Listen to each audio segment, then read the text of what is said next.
As you can see, we're right here at Mi Familia Autos, located at 9426 Ronda Lane, a Drive with Pride company where I purchased my 2007 Jeep Compass, and ever since I purchased it, including the day of, to literally 2 hours after, I've been having problems. So let's go in and see if we can't get some understanding and some straightening to see if we can renegotiate this contract or if they're going to continue to violate this contract.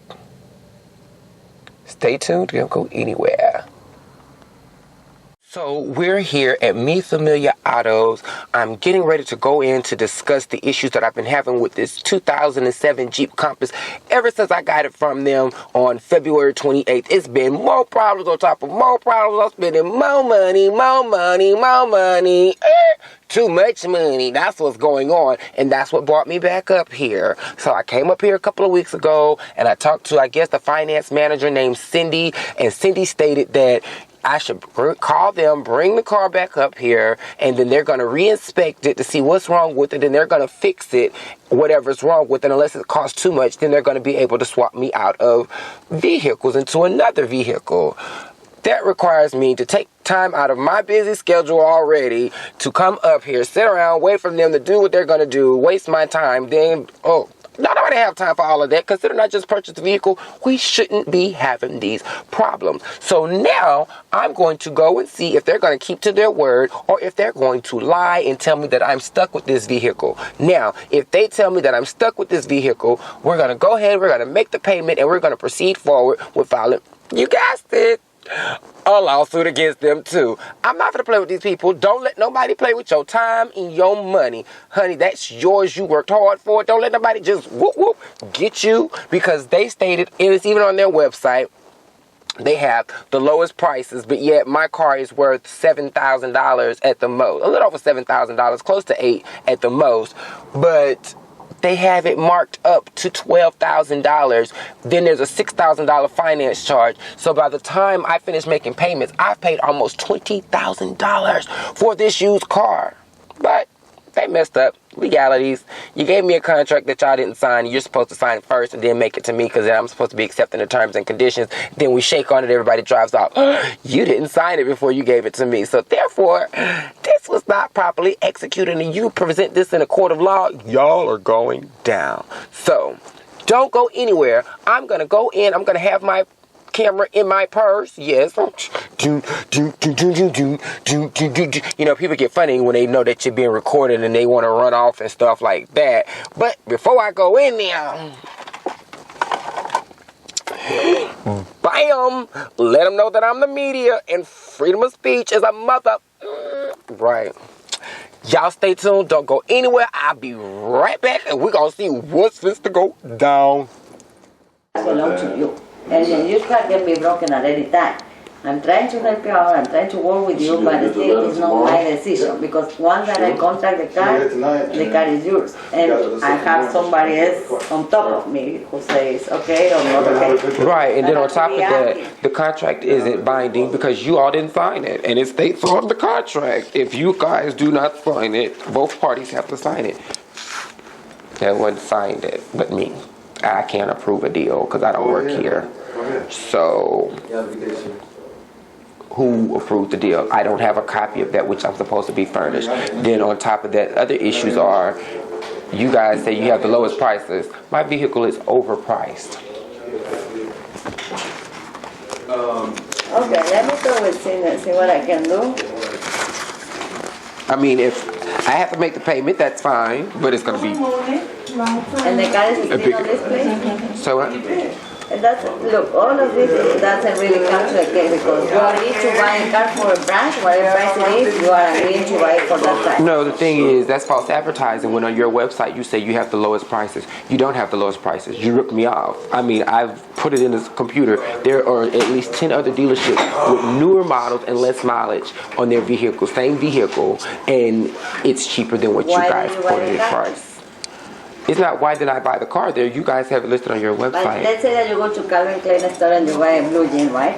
And you buy the blue jean for $30, and then you find the blue jean on Ross, And you have been using the same blue jean for 3 months. You don't go after 3 months to Calvin Klein store to get No, that's the money thing. back. I came to you all on the 12th, less than 2 weeks later, and said I don't want this vehicle. Okay, It wasn't a you month later. understand? It wasn't 3 months later. Look, anybody on the market, you have people that is buying and selling.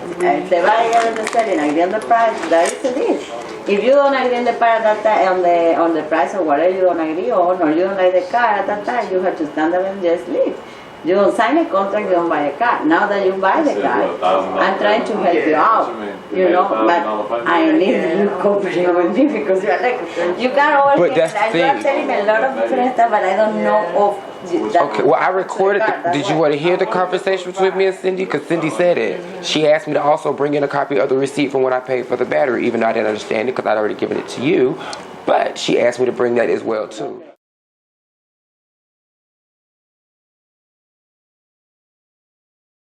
Okay, so what is it you're asking for? You don't have the money to pay, or? Oh, it's not that I don't have the money to pay. The thing is, why do I want to give $700? Why do I want to put $1,500 on a vehicle that I'm already having issues with? That's already been an inconvenience. So you don't want the vehicle no more? I told that to them the first time. I can show you the text message. So I said I would prefer another vehicle when it broke down, and they said.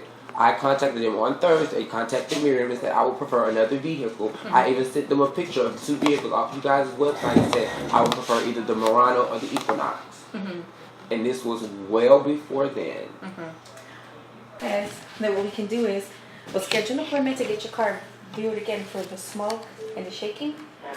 Speak with Miriam on scheduling an appointment to get it fixed, but we do need to receive the payment.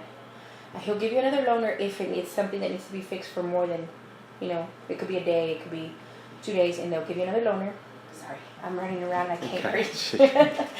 Okay, so as long as you make the payment, then all you have to do is schedule an appointment with Miriam. She'll tell you when to bring your car in to get fixed, and if it's more than 1 day, they'll give you a loaner car.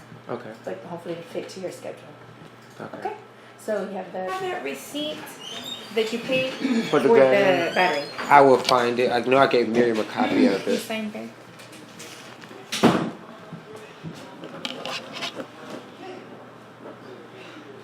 And is it possible I can get a service warranty for like 90 days? Service warranty? I can ask. Okay. But I know he said he was already leaving the office. But he said to call Miriam to schedule your appointment to get your car checked again. Okay. Because I told him it was smoking and shaking. And he said if he can get it fixed, he'll fix it. If it's too many problems, then they'll just look into trading. It's not for sure, but of course, if it's too much problems, then they're going to look into trading it out. Okay. Thank you so much. I hope you enjoy your weekend. Okay, thank you. Sorry about all that. Yes, sir.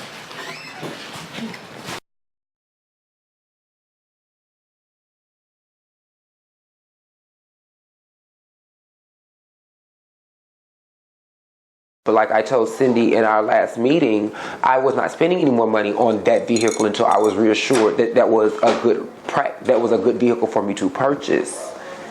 You already purchased it. No, when we spoke, before I gave her the other $800, like I explained to her, I'm not giving you this $800 if this is going to be a problem. I don't want to invest in a problem. And that's when she told me to contact you to see when I could bring it in to take it over to, so you all could take it over to the service shop, have them inspect it again. Okay, Because hold on. Because there's a lot of different stuff over here that I have to do, okay? One thing is service. The other thing is accounting. The other thing is like, okay, on the contract stuff, I can do anything. I mean, you have to keep your car, okay? I cannot switch the vehicle. I'm trying to help you out with the part of the money that you owe us and see what I can do for you. So let's say that I get you a payment arrangement or something where you don't have to pay right now and prorate the payment, you know. Can you, so you can pay the rest of the bill over there and get your tax and keep going, and then like if I can give you like 2 more weeks to do the regular payment, is that working for you? yeah, I mean, the Because issue. I'm trying to help you out, but I need Right. you to help me out too, because I didn't know anything about this situation. I already went to talk with the general man. I explained to him, I showed him, I said, hey, the place is holding the tax, he cannot afford the payment and the repairs, you know. I mean, we understand, but I need to have your help. No. Can go ahead and do that, That's fine? Yeah, can you do that for me? And Yes, then I will go back and talk to Cindy, because, like I said, that's not fair to you for what she said, because you weren't there.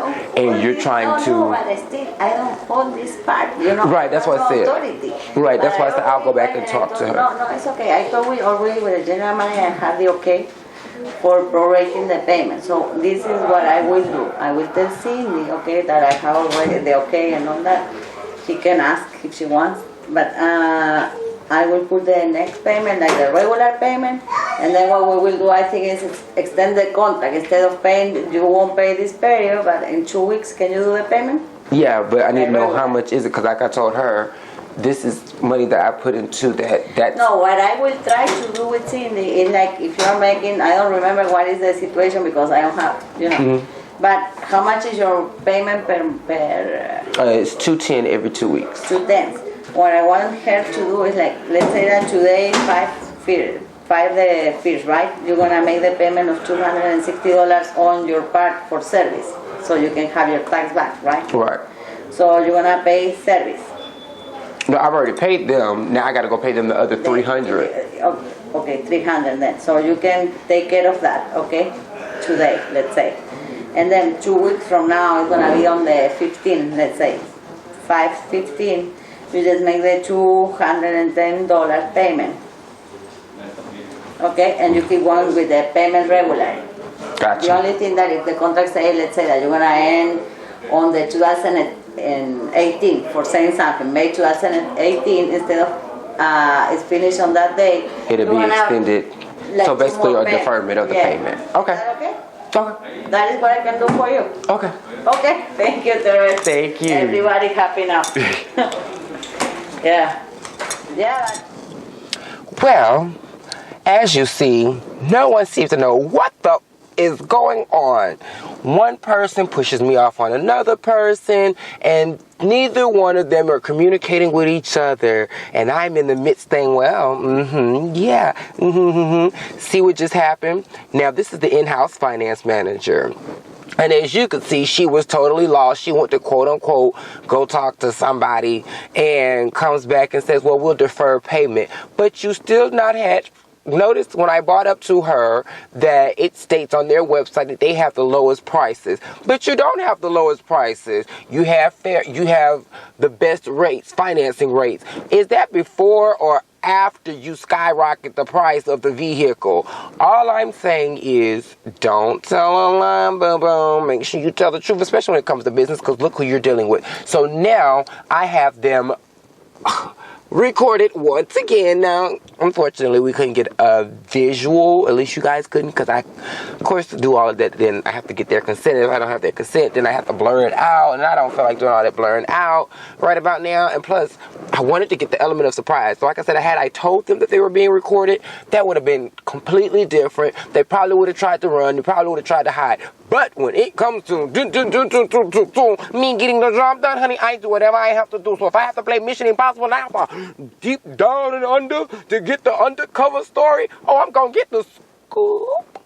You're not finna run game on me, baby, and think that you're not going to get caught up. If you bold enough to do the little low-down, sneaky, dirty acts, I'm bold enough to bust you out on it. So, now, we're going to see how this goes with Cindy and see if Cindy comes across with the same thing. Or actually, we're not even going to do that. What I'm going to do is I'm going to put this little together, and we're going to go, and I'm going to play it for Cindy. I'm actually going to email it to them so they can see exactly how it goes down with the lowdown when you come to Drive with Pride, a.k.a. Mi Familia. Baby, let me tell you something. Y'all listening? Make sure you listening real close. Because minorities seem to think that it is the rich, or no, I'm not going to say minorities, because even though minorities do fall in this group, but most struggling Americans, or broke Americans, or poor Americans, or poverty-stricken Americans, which, like I said, most minorities fall in that category, feel that the people with the money are trying to keep us down. But look at this.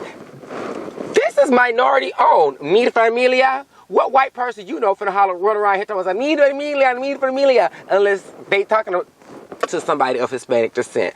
But the fact that this is a minority-owned business, this is why a lot of minority-owned businesses go out of business, because look at how you gouging people. You know this is a buy here, pay here type of place. So people with bad credit, no credit, like they say, we say yes when everyone else says no. The reason why everyone else says no, because you don't have the credit to purchase their merchandise. You don't have the things that they require to shop with them for whatever reason. So they're actually doing you a favor when they deny you that credit. But some places will capitalize on that. They will raise up the interest rates on you. They will raise up the prices on you. And next thing you know, you got a $20,000 lemon called Snow White. I love you, Snow. But Snow White is a 2007 Jeep Compass with 89,361 miles on it. Go to Kelley Blue Book yourself and let Kelley Blue Book tell the truth to you. I'm not lying to you. Kelley Blue Book says that this car is worth no more than about $7,793, give or take a couple. But it's not worth the $12,000 that they had it marked as. It's not worth the $19,000 that I'll be done paid them if I sit here and take every single one of my payments and pay them like that. No, it's not worth it. So therefore, at the end of the day, they've gotten over, and they failed to realize that in the state of Texas, it's called Deceptive Trade Practice Act, where you cannot sit there and lie. Like, you cannot go on your website and say we have the lowest prices when your prices are sky high. That doesn't work. You cannot sit there and say that we did a 120-point inspection and you didn't do a 120-point inspection. We will review all of that in the audio that we got from Cindy in the meeting that we had a couple of weeks ago. So, don't y'all go nowhere, honey. Stay tuned, because we're going to get the rest of the scoop right here on Bad Business, Good Fortune. Bad Business, Good Fortune. Bad business, good fortune. Break me out. Now, earlier, as you recall, we did have a meeting where we had to go scoop out and do some undercover investigating with Mi Familia, a.k.a. Drive with Pride, with Snow White, my Jeep Compass that they had gave me. And remember how I was having the issues? And as you recall in that episode, we first went and talked to Cindy, the finance manager at Drive with Pride, who said, bring it in because there's a possibility that the 120 point or the 180 point inspection that they normally do on their vehicle, or at least their website says they do, may not have been done because, everybody was just getting those tax refunds. And what was we doing? Balling out of control. So everybody was buying a new car that was overpriced, apparently. So they told me to bring it back in. They would have their mechanics look over it. And then if it wasn't too much to fix it, they would go ahead and fix it. But if it would cost them a little too much money out of pocket, they would put me in another vehicle. Now, what Miss Cindy failed to realize is she basically said that they're very much capable of removing me out of one vehicle and putting me at another vehicle, in which I asked them to do after Snow White generously broke down just 2 hours after I drove her off the lot. Come to figure out, it was the alternator. And what do you know? The recovery people are here, and one of them happened to have been driving by during the first 2 weeks I purchased the vehicle and saw us working on it. What are the chances of that really happening? That the people that they send to come repo the vehicle are also the witnesses that sold your vehicle, and they told them as well. So not only did I tell them, somebody who works for them, whose job is to make sure they're making their money, even identified that one of your vehicles is broken down and knew that it must have recently have been purchased because it still had a paper tag on it. So now, after probably about a month or so, I believe they said it's 87 days, right? Now I'm 87 days past due. Mind you, the vehicle has broke down again. I had to spend another $500. And as we were recapping the conversation where Miriam said she was deferring the payment Cindy said that they were looking to fixing it after I told them that I wasn't spending any more money on this vehicle because this is a large investment. I mean, at the end of it all, they want $19,792 for a vehicle that Kelley Blue Book says is only worth about $6,500. Wow, and they think the government's the only one that tries to get over on minorities. Minorities try to get over on each other every day. Just go down to your local buy here, pay here car dealership. I promise they're trying to do the same thing too. Well, you guys, this has been totally fun. I don't know, we might capture some footage of us removing the little stuff that was in there because I was kind of waiting on them for this moment. I figured one day somebody might do their job around there and realize they hadn't received no money from me, and they might want to call and talk to me, and we could talk about what my unresolved issues were since they still refuse to resolve them. So stay tuned. Let's see what happens. Until next time, I'm yours truly, Colgate Smilez. TV Image Productions. It's eye-catching.